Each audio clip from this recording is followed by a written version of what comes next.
विजयते राम श्रीमद् राघवो विजयते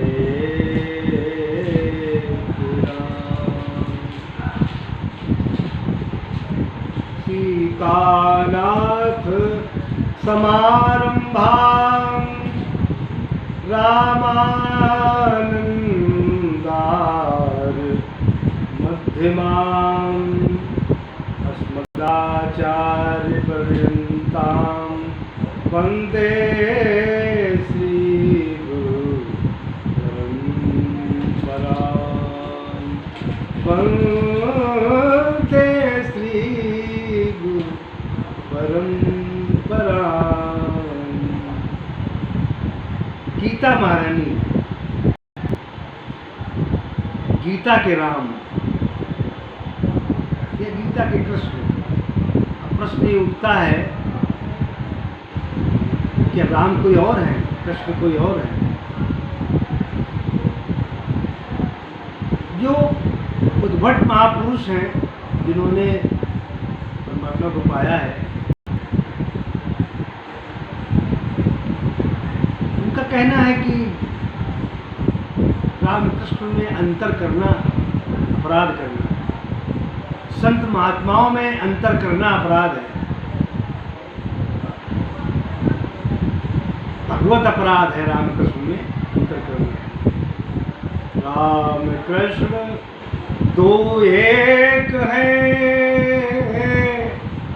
राम कृष्ण दो एक है, अंतर नहीं निमेष, इनके नयन गंभीर हैं, उनके चपल विशेष।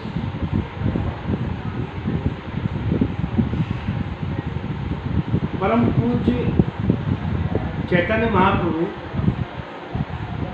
उनके द्वारा जो जिस मंत्र का गायन हो रहा है, हरे कृष्ण कृष्ण कृष्ण हरे हरे, हरे राम राम राम हरे हरे, दोनों नाम आ गए।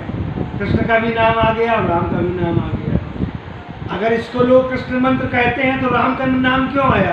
खाली कृष्ण का नाम आता, हरे कृष्ण कृष्ण कृष्ण हरे हरे, हरे माधव माधव माधव हरे हरे, कुछ भी हो जाता। लेकिन ना, राम और कृष्ण दोनों हैं तभी ये मंत्र पूरा होता है, इसीलिए महामंत्र है। राम जी भी हैं, कृष्ण जी भी हैं, क्योंकि तत्वतः दोनों एक ही है ना। और इस मंत्र में खाली राम और कृष्ण ही नहीं है, जानकी भी हैं और राधा जी भी हैं। जब आप कहते हैं हरे कृष्ण तो हरे का मतलब राधा जी, जब आप कहते हैं हरे राम तो हरे का मतलब जानकी, राम के पहले हरे लगाएंगे तो जानकी जी आएगा उसका तत्व अर्थ, और कृष्ण के पहले हरे लगाएंगे तो राधा जी आएगा। ये युगल मंत्र है, राम भी है, कृष्ण भी है, जानकी भी है, राधा भी है। तो जो श्रेष्ठ पुरुष हैं वो कभी अंतर नहीं मानते, अंतर है भी नहीं। भगवान कृष्ण ने गीता में कहा है, दस्तधारियों में मैं राम हूँ, वृक्षों में मैं पीपल हूँ, शस्त्रधारियों में धनुषधारियों में मैं राम हूँ। अर्जुन कृष्ण के परम सखा थे। अर्जुन महाभारत युद्ध के पहले स्वजनों के मरने मारने और सामाजिक व्यवस्था बिगड़ने की समस्या के चक्कर में थे। उन्हें सांसारिक मोह ने व्यामोह ने घेर लिया था, उनके सामने अंधेरा था, उनकी सूझ समझ निष्क्रिय थी, कुंठित हो गई थी। वे सचमुच धर्म सम्मूढ़ चेताह बन गए थे, मूढ़ से हो गए थे। वे धर्माधर्म धर्म अधर्म कर्तव्य नहीं समझ पा रहे थे, क्या करना चाहिए क्या नहीं करना चाहिए। यह उनकी बुद्धि सीमा के परे हो चुका था। बेचारे बड़े असमंजस में थे। वे कायरता के कारण वो अपना आपा खो चुके थे, अपने आप को खो चुके थे। पर चाहते थे श्रेय कल्याण, उन्होंने श्री कृष्ण की शरण ली। उन श्री कृष्ण जिनकी विभूति रूप में श्री राम और वासुदेव माने जा सकते हैं, उन श्री कृष्ण की जिनकी विभूति रूप में श्री राम और वासुदेव माने जा सकते हैं, पर तत्वतः परात्पर परमात्मा पुरुषोत्तम है, उत्तम पुरुषस्तत्वन्यः परमात्मेत्यादतः। आचार्य मधुसूदन सरस्वती तो उनसे परे कोई और तत्व ही स्वीकार नहीं करते। कृष्णात् परम किमपि तत्त्वमहं न जाने। श्री कृष्ण ने मोह मूर्छित अर्जुन को गीता का अमृत पिलाया, उन्हें चेतना मिल गई, उनका मोह मिट गया, अंधेरा दूर हो गया। श्री कृष्ण ज्योति के समझ लेने पर वे बोल पड़े। भगवान ने उन्हें अपना विराट रूप दिखाया और विराट रूप दिखा करके ये एहसास कराया कि जो करने वाले हैं तो यही हैं, जिनको हम मारना चाहते हैं भगवान ने बताया ये सब मरे हुए हैं, ये पहले मर चुके हैं। खाली तुम्हें श्री मिले, तुम्हें विजय मिले, इसलिए ये लीला कराई जा रही है कि तुमने मारा कर्ण को, तुमने मारा भीष्म को, पितामह को, तुमने मारा द्रोणाचार्य को, खाली आप तुमको विजय दिलाने के लिए। बाकी अंततः तो वो मर चुके हैं पहले। उन्होंने कहा है तुम खाली निमित्त हो, मार तो मैं रहा हूं, तुम खाली निमित्त हो। जब उन्होंने जाना ज्ञान का, भगवान की जो उन्होंने गीता का उपदेश दिया है, यहाँ तो मैं बहुत सूक्ष्म रूप से कह रहा हूँ, उसको जब सुनो, जब उसको देखो, भगवान का गीता का जो उपदेश दिया है अर्जुन को, नेत्र खुल जाते हैं, संसार का पर्दा हट जाता है मोह का, और उसको पूरी तरह से आज तक कोई नहीं समझ पाया। कितनी वो महान अभिव्यक्ति है भगवान श्री कृष्ण की। उन्होंने दिखा दिया है कि वास्तव में मैं ही हूं हर जगह, दूसरा कोई तत्व है ही नहीं। अंत में अर्जुन कहने लगे, नष्टो मोहा स्मृतिर्लब्ध्वा त्वत्प्रसादान् मयाच्युत। हे प्रभु, आपके प्रसाद से, हे अच्युत, आपके प्रसाद से मैं जान गया हूँ, मेरा मोह नष्ट हो गया है। मैं जान गया हूँ कि स्मृति लब्ध्वा, आपकी कृपा से मेरा मोह दूर हो गया, अपनी वास्तविक स्मृति आ गई जो कि लुप्त हो गई थी हमारी स्मृति, अब हम जान गए, स्वरूप की झलक मिल गई। अब वे कर्तव्य करने के लिए किंग कर्तव्य विमूढ़ नहीं थे, चेत चुके थे। गीता के प्रकरण ने जादू का काम किया। अब वे कनिष्ठे वचनम तव प्रदृढ़ हो गए थे। गीता की यही यथा कथा है।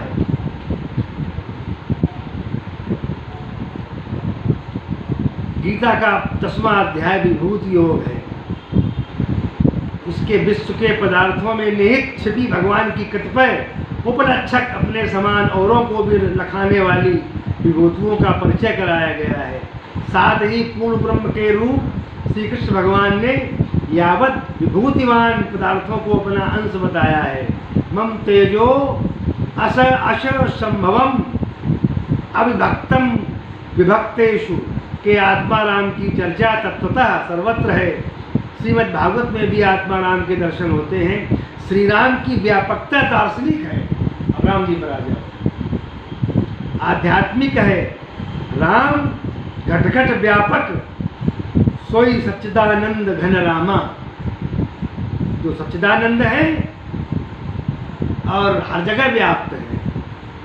सिय राम मैं सब जग जानी, सिय राम मैं सब जग जानी, करहु प्रणाम जोरि जुग पानी।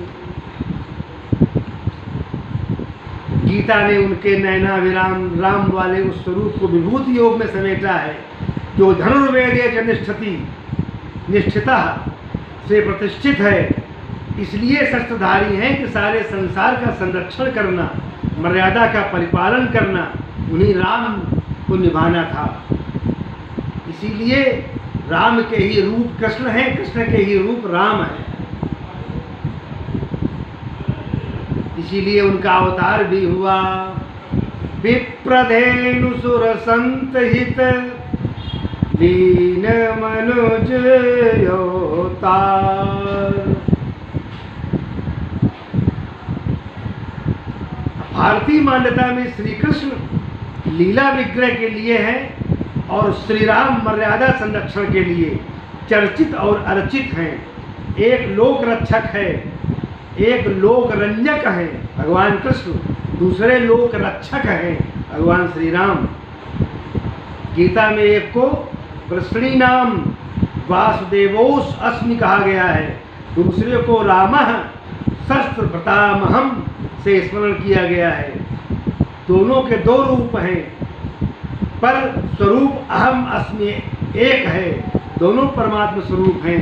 श्री कृष्ण ने अलौकिक लीलाओं से लोक रंजन कर लोक मंगल किया और श्री राम ने लोक मर्यादा के रक्षण से विश्व का कल्याण साधा। एक की लीला श्रवणीय है तो दूसरे का चरित्र अनुकरणीय है। तो हम दोनों के नाम लेते हैं, दोनों के नाम रूप परम मंगलदायक हैं। हम भक्त भाव में विभोर होकर गाते हैं, भक्त लोग गाते हैं। आपने सुना होगा जलोटा जी में, अनूप जलोटा जी के गायन में, जग में सुंदर है दो नाम, जग में सुंदर है दो नाम, चाहे कृष्ण कहो या राम, बोलो राम राम राम, बोलो श्याम श्याम श्याम। जग में सुंदर है दो नाम, चाहे कृष्ण कहो या राम, बोलो राम राम राम, बोलो श्याम श्याम श्याम, बोलो राम राम राम, बोलो श्याम श्याम श्याम।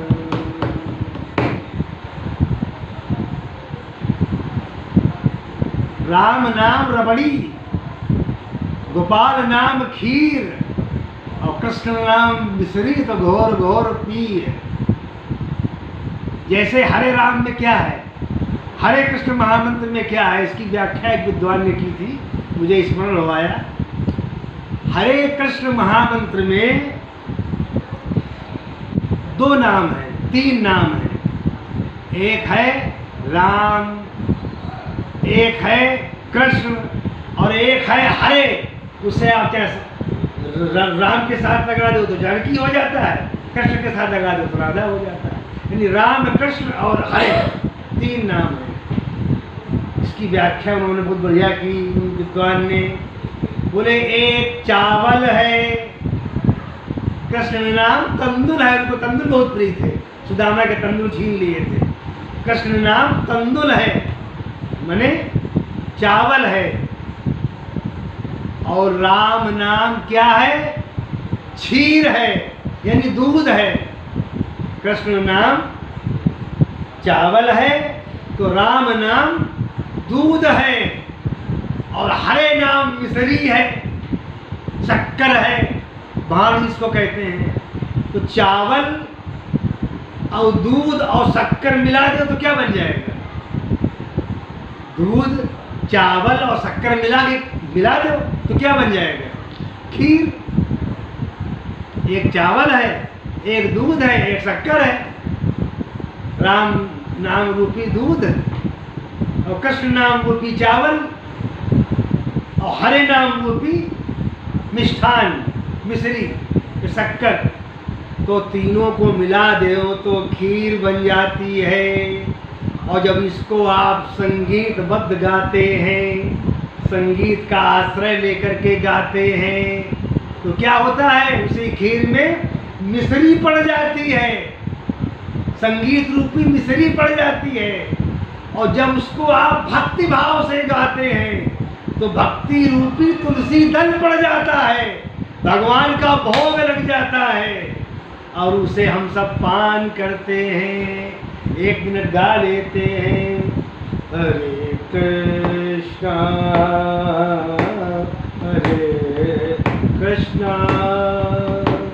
कृष्ण कृष्ण हरे हरे हरे राम राम राम हरे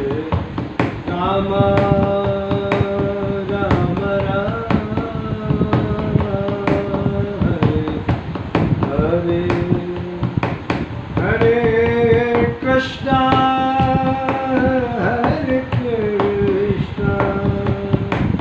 कृष्ण कृष्ण हरे हरे हरे राम राम राम हरे हरे कृष्ण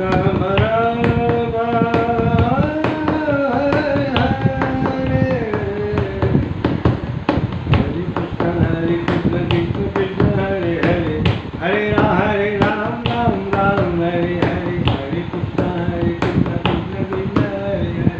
हरे हरे राम राम हरे हरे हरे कृष्ण। इस महामंत्र में राम कृष्ण और हरे तीनों सन्निहित हैं।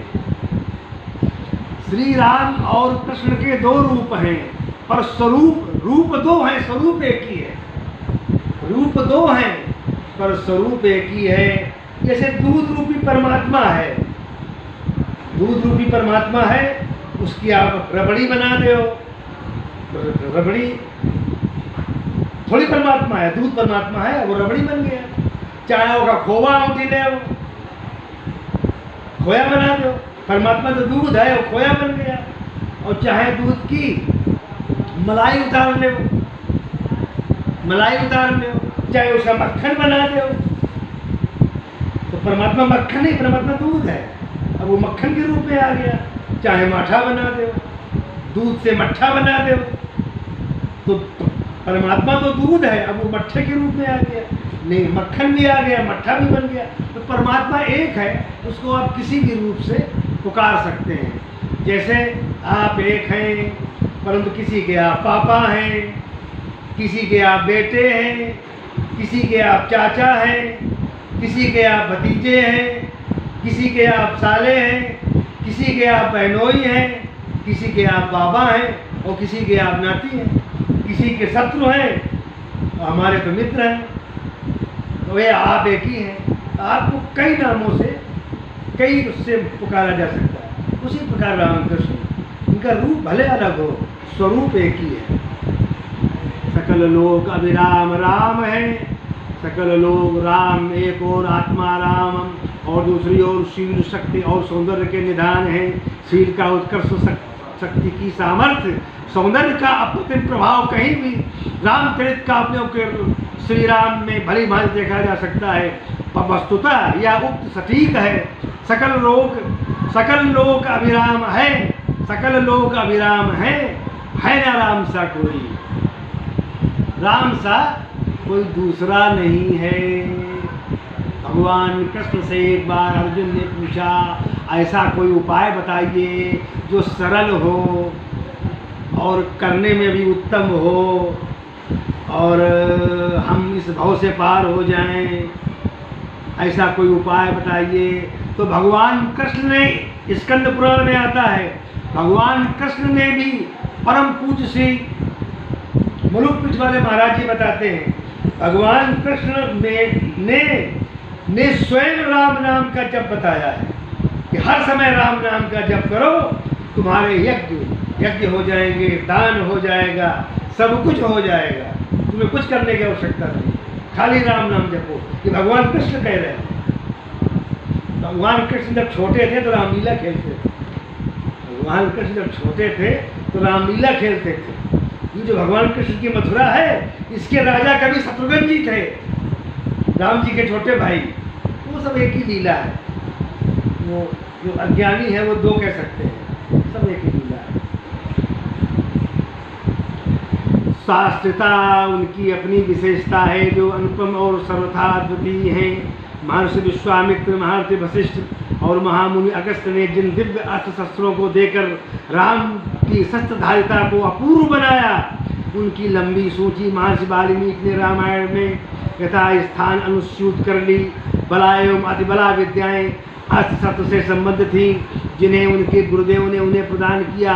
वस्तुतः वे साक्षात भगवान की शक्ति के अप्रतिम प्रभाव थे, इसलिए अमोघ शास्त्र थे, अमोघास्त्र थे, अमोघास्त्र, अमोघ अस्त्र। जिमी अमोघ रघुपति कर बान। हनुमान जी कैसे चले हैं? जब समुद्र पार किया है तो कहते हैं यही भांति चले हो हनुमाना, जिमी अमोघ रघुपति कर बाना। जैसे रघुवीर का बाण अमोघ होता है, तेजी से चलता है, उसी प्रकार हनुमान जी भी तेजी से सागर पार कर रहे हैं। जिमी अमोघ रघुपति कर बाना। राम जी को आप कुछ कह सुन लें, राम जी को कुछ कह दें, कोई कह दे तो राम जी सुन लेते हैं, लेकिन उनके भक्तों को अगर कोई परेशान करता है तो फिर छोड़ते नहीं है। वो उस भक्त, उनके भक्तों को जिसने परेशान किया उसके लिए विकार है वो।